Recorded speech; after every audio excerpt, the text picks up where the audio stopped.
Jey Uso est l'un des catcheurs les plus populaires de cette année. Après une victoire au Royal Rumble qui divise les fans, pour affronter Gunther à WrestleMania pour le titre poids lourd et peut-être remporter son deuxième titre masculin. Pour autant, même si tout semble parfait dans sa carrière actuellement, tout n'a pas toujours été aussi rose. Alors asseyez-vous bien confortablement, je vais vous raconter aujourd'hui l'histoire de l'ascension fulgurante de Main Event Jey Uso.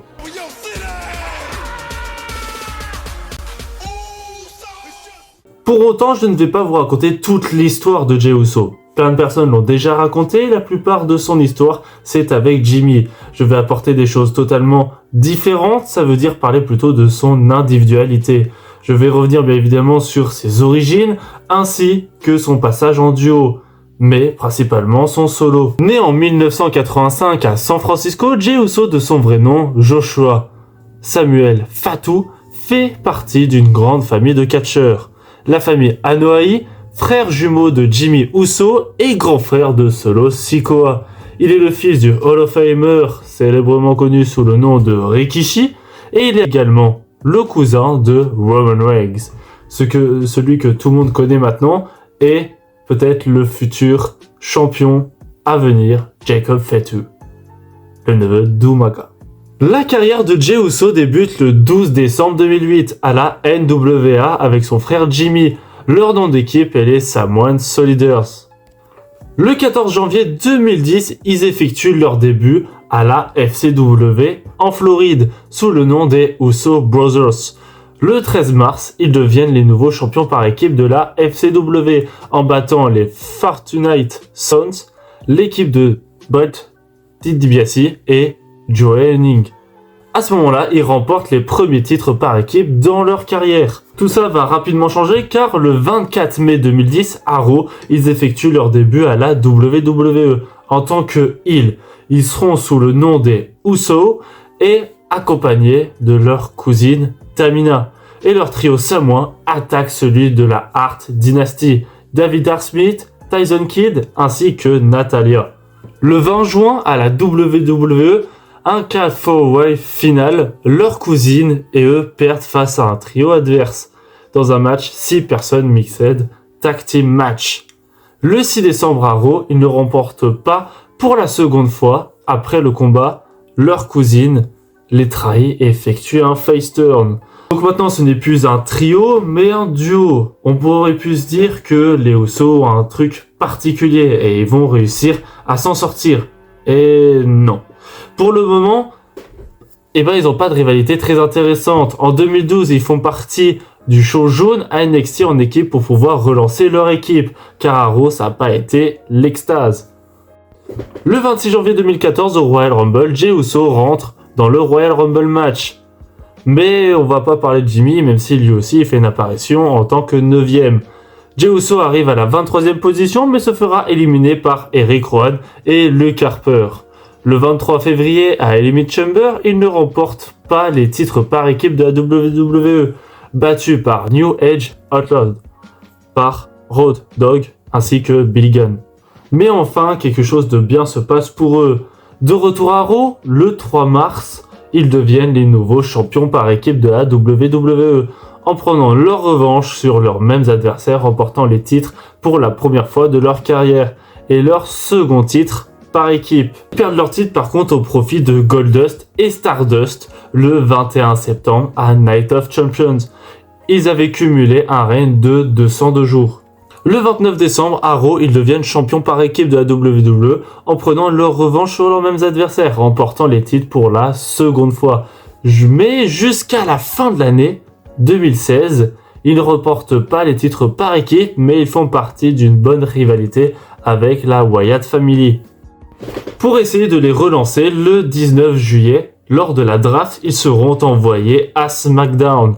Durant un tournoi, ils arrivent en demi-finale et affrontent American Alpha. Après le combat, ils effectuent un heel turn en attaquant leurs adversaires et blessant Chad Gable. Mais le 11 septembre, à Backlash, ils battent les Hype Bros et se qualifient pour la phase finale. Mais plus tard, ils ne deviennent pas les premiers champions par équipe du show bleu. Ils sont battus par Heath Slater et Rhino en finale. C'était une bonne opportunité pour eux, mais pour autant ils n'ont pas récupéré les titres à ce moment-là. Et ça continue son cours parce que le 9 octobre à No Mercy, ils perdent une nouvelle fois les ceintures par leurs mêmes adversaires. Mais à Survivor Series, il y a un match Raw versus SmackDown. Ils feront partie de l'équipe de SmackDown et vont s'effondrer face à l'équipe de Raw. Le 12 février 2017, à Elimination Chamber, ils ne remportent pas les titres par équipe de SmackDown, battus par American Alpha dans un Tag Team Turners match. Après avoir précédemment battu Heath Slater et Rhino, le 21 mars à SmackDown Live, ils deviennent les nouveaux champions par équipe à SmackDown, en prenant leur revanche par leurs mêmes adversaires, remportant les titres pour la première fois de leur carrière du show bleu. Et on va avoir la chance à partir de Money in the Bank le 19 juin 2017, on va avoir vraiment une vraie rivalité à la hauteur de nos attentes. Vous pouvez aller voir, les matchs sont incroyables, ou comme on dirait en anglais, incredible. Ils affrontent le New Day qui détiennent les titres de Raw à ce moment-là.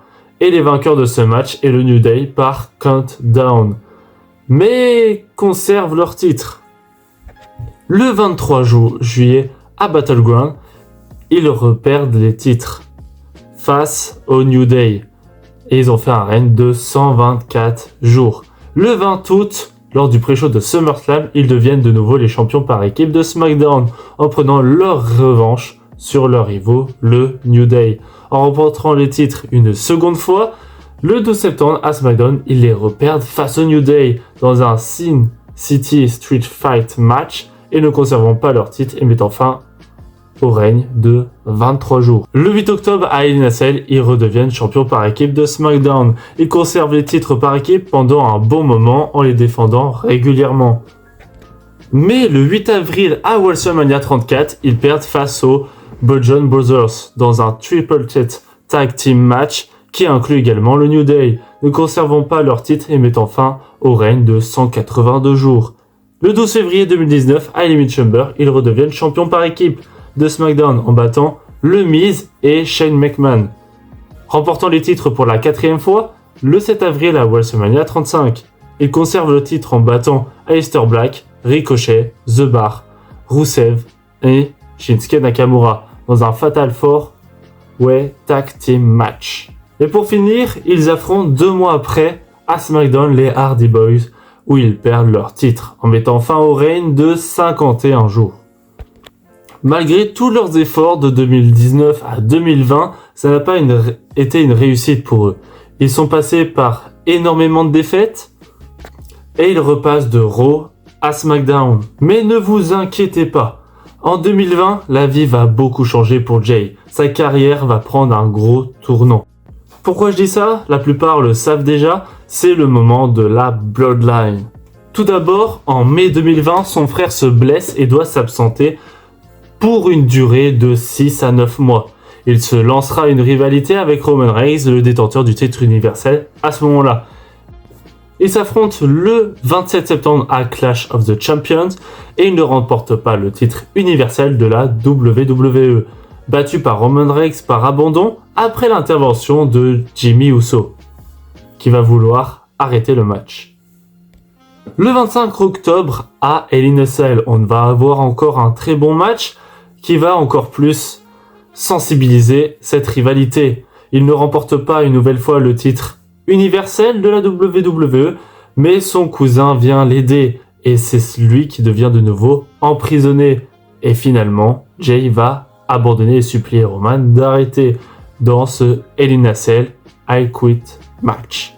Le 30 octobre, à SmackDown, après avoir battu Daniel Bryan s'ajoutant dans l'équipe masculine du show bleu pour les Survivor Series, après le combat, il effectue un heel turn en attaquant son adversaire avec un super kick et 3 splashs, dont un sur la table des commentateurs, et il s'agenouille devant son cousin.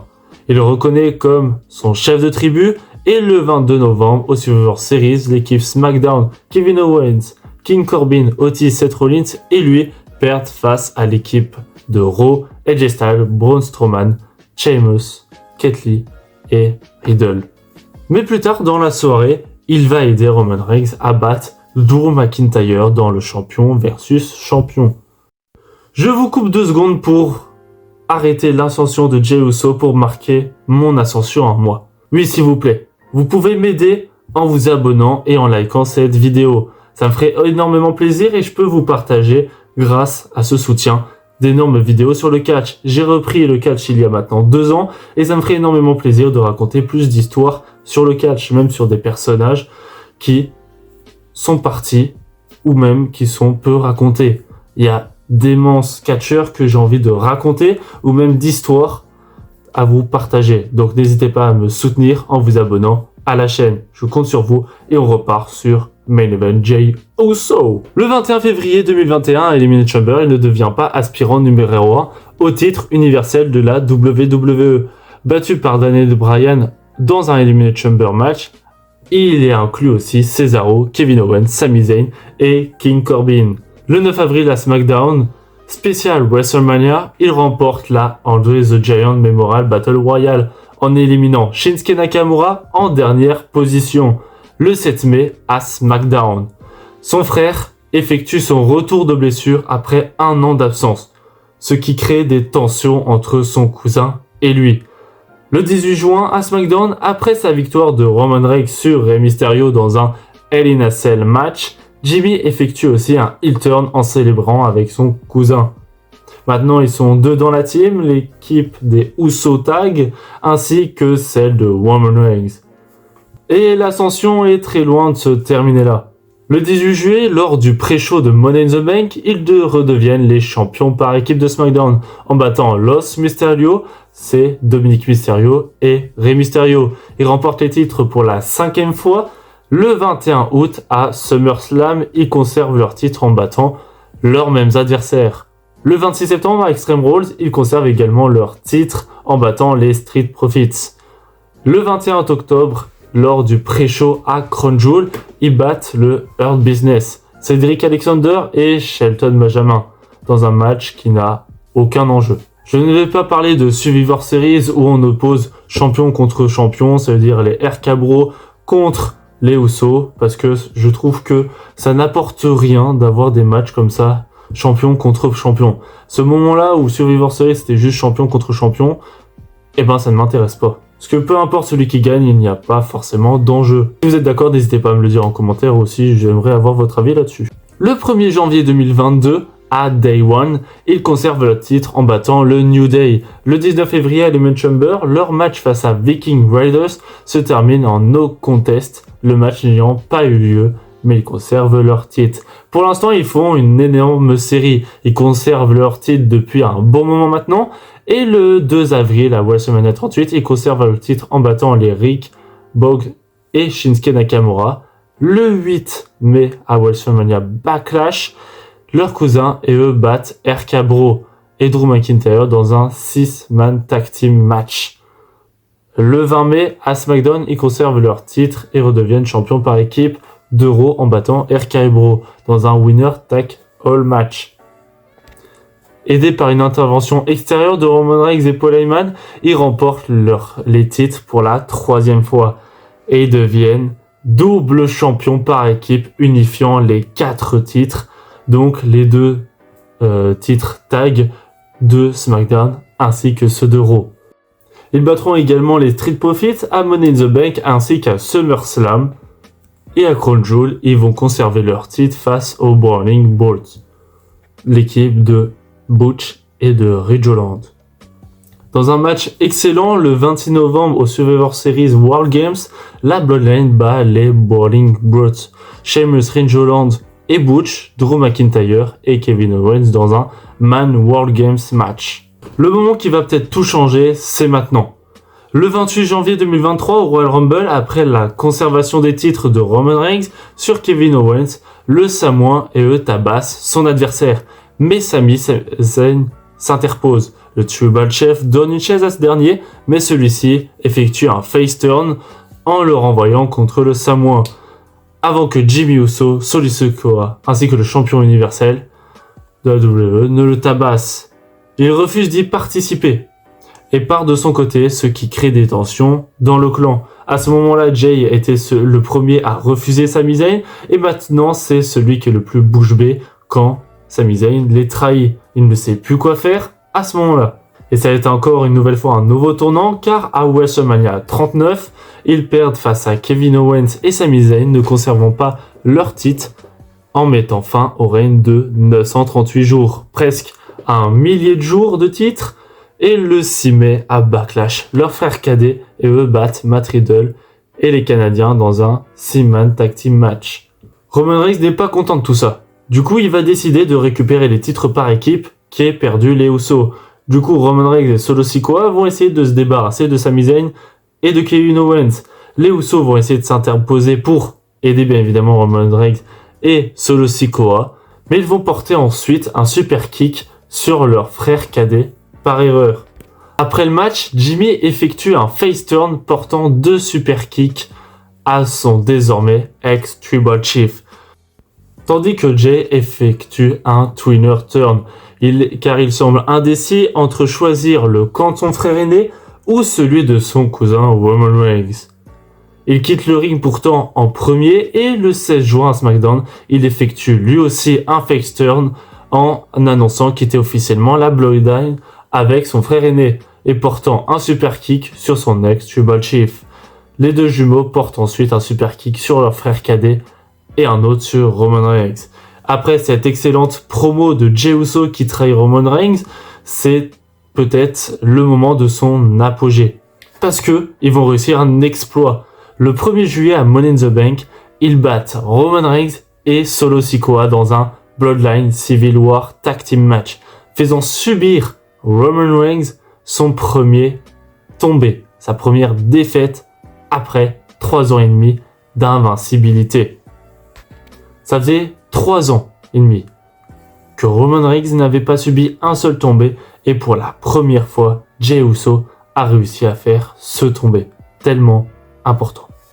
C'est incroyable, Jey Uso va avoir une opportunité pour le titre. Le 5 août à SummerSlam, il ne remporte pas par contre le titre universel de la WWE. Il affrontait Roman Reigns et quelqu'un intervenu pendant le match. Son propre frère aîné, Jimmy Uso, intervient dans le match et effectue un heel turn en lui portant un super kick alors qu'il allait remporter la victoire. 6 soirs plus tard, à SmackDown, il demande des explications à son frère aîné qui lui révèle avoir fait ça par amour, car ce dernier avait peur qu'il devienne comme Roman Reigns, à savoir corrompu par le pouvoir. Le 2 septembre, à Payback, Cody Rhodes est invité par Grayson Waller durant son show et présente Jey Uso comme le nouveau membre du roster de Raw. Le 7 octobre, à Fastlane, Cody Rhodes et lui deviennent les nouveaux champions par équipe de Raw et de SmackDown en battant le Judgment Day, Damien Priest et Finn Balor qui avaient récupéré les titres à ce moment-là. Le 16 octobre, à Raw, ils ne conservent pas leur ceinture, battus par le Judgment Day une nouvelle fois, ce qui met fin au règne de 9 jours. Le 25 novembre, il va faire partie des Survivor Series Games. Il fera équipe avec Randy Orton, Seth Rollins, Sami Zayn, Cody Rhodes et lui. Et ils vont réussir à battre le Judgment Day ainsi que Drew McIntyre dans un Men World Game match. Le 6 avril 2024 a lieu WrestleMania 40. Vous savez tous que c'est un excellent show, mais par contre ce match-là est vraiment décevant. C'est le match de Jay et Jimmy. Les deux jumeaux s'affrontent et le match est totalement horrible. Jay remporte le match et en plus à la fin de la nuit 2, Jay viendra aider Cody Rhodes à battre Jimmy. Il va réussir à le sortir du ring, laissant Cody face à Roman Reigns. Et vous connaissez la suite. Le 4 mai, la WWE se transporte à Lyon pour leur show Backlash. Oui, en France. Vous ne rêvez pas, ce moment unique est bien arrivé dans nos écrans. Pour nous fans, mais aussi que toutes les personnes présentes ou non au show, en particulier Jey Uso a vécu un moment incroyable. Jey Uso a eu le droit à son entrée à l'une des plus historiques entrées du monde.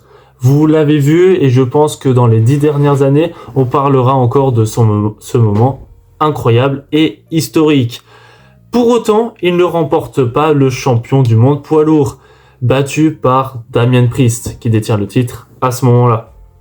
Le 6 juillet, à Money in the Bank, ça n'a pas été incroyable car il participe à ce match, mais il ne remporte pas la mallette. Et il est gagné par Drew McIntyre qui va en plus l'encaisser le soir même. Jey Uso n'a pas forcément de rivalité à ce moment-là. Par contre, il va affronter Bron Breakker un bon paquet de fois. Et le 23 septembre à Raw, il devient le nouveau champion intercontinental en battant Bron Breakker, remportant le titre pour la première fois de sa carrière et son premier titre personnel. À ce moment-là, Roman Reigns était revenu, était reparti dans des histoires de Bloodline pour les World Games et Solo Sikoa va plutôt embêter Jey Uso alors qu'il ne voulait plus faire partie de toute l'histoire de la Bloodline. Le 21 octobre à Raw, il ne conserve pas sa ceinture et il est battu par Bron Breakker qui a pris sa revanche et qui a récupéré son titre, mais Bron Breakker a été aidé par l'intervention de la Bloodline, ce qui a mis fin au règne de Jey Uso qui a duré 28 jours. Pour autant, quand Jey Uso a eu son titre, la foule était euphorique. Jey Uso est aimé par le public comme The Rock à l'époque ou John Cena. C'est dingue, les réactions du public aux États-Unis ou autres est vraiment incroyable. La pop est fort. 4 soirs plus tard, à SmackDown, il aide les moteurs Machine Gun à gagner les titres par équipe contre Tama Tonga et Tonga Loa. Après le combat, il se réconcilie avec son frère Jimmy Uso et ils reforment leur duo. Le 2 novembre à Crown Jewel, Roman Reigns et eux perdent face à la Bloodline. Le 30 novembre, au Survivor Series World Games, Roman Reigns, CM Punk, Sami Zayn et eux battent la Bloodline. Solo Sikoa, Jacob Fatu, Tama Tonga, Tonga Loa et Big Bronson Reed qui étaient là à ce moment-là, dans un Men World Games match. On s'est dit que ça allait être fini pour Jey Uso. Il est de nouveau retourné en équipe tag et finalement, la WWE choisit autre chose, d'autres plans pour Jey Uso. Il va revenir à Raw et il va même demander à Gunther un match pour le titre.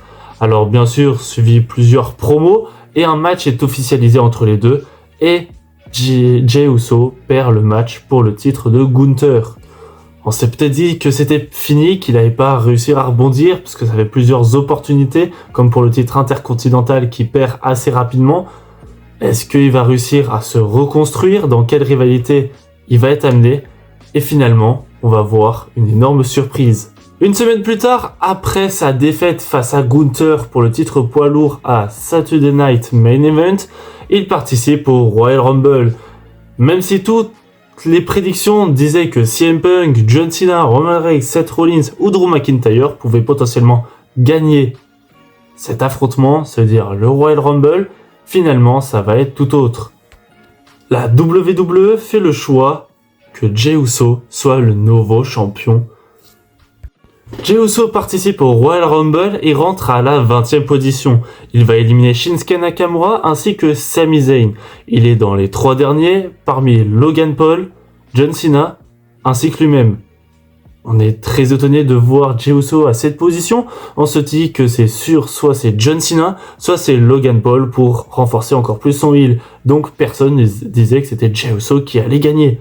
Logan Paul se fait éliminer par Cena. Après un affrontement entre Cena et Jey Uso au bord du ring, on voit que Cena va envoyer son finisher face à Jey Uso. On se dit que c'est fini pour lui. Finalement, Jey Uso passe derrière John Cena et pousse John Cena hors du ring. Jey Uso devient pour la première fois vainqueur du Royal Rumble. Devant une acclamation de la foule, il sera ensuite félicité par Cena. Ça veut dire que Jey Uso va pouvoir intégrer WrestleMania. Soit il affronte le titre de Drew McIntyre, soit il affronte le titre de Cody Rhodes. Alors vous allez me dire, s'il est aussi populaire que ça, pourquoi cet avis est controversé? D'abord c'est le catch. Personne n'arrive à être d'accord sur l'issue d'un gagnant, d'un catcheur ou même d'une rivalité. Mais pour le coup, on voulait être surpris. Et Triple H nous a entendus. Il l'a fait. Il nous a totalement surpris et personne n'aurait imaginé Jey Uso vainqueur du Royal Rumble. Le Raw suivant ainsi que le SmackDown suivant, il sera acclamé par la foule. Il rentrera en première position et vraiment la foule est en délire. On aura le droit entre SmackDown et Raw à au moins 5 minutes de show avec son thème. À Raw, Gunther va l'accueillir et ne prend pas du tout Jey Uso au sérieux, sachant qu'il l'a déjà battu au Saturday Night Main Event. Et de l'autre côté, SmackDown, Cody va le mettre en garde. C'est que on est bons amis, mais si tu décides de me trahir, eh ben on ne sera plus amis. Donc finalement, en plus, Jacob Fatu ainsi que Tama Tonga vont intervenir. Donc finalement, en fait, Jey Uso va même pas se poser la question. Ils vont réussir à battre l'équipe de Jacob Fatu et Tama Tonga. Et le Raw suivant, il choisira Gunther pour le titre poids lourd à WrestleMania. Actuellement, nous ne savons pas ce que devient Jey Uso. Là, au moment où je tourne la vidéo, c'est le moment où il dit qu'il veut affronter Gunther. Donc, tout ce qui est Elimination Chamber, tout ce qui est Raw ou SmackDown suivant, j'en ai strictement aucune idée. Ce qui est sûr, c'est que WrestleMania, il va affronter Gunther.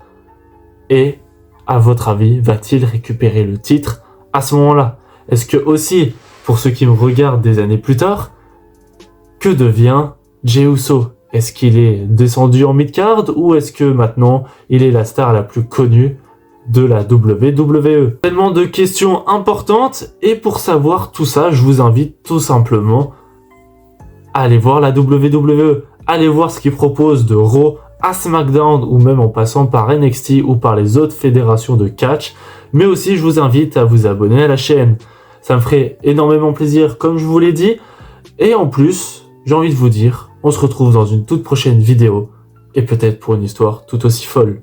C'était Austin Hecht, Catch. On se retrouve dans une toute prochaine vidéo. Ciao tout le monde.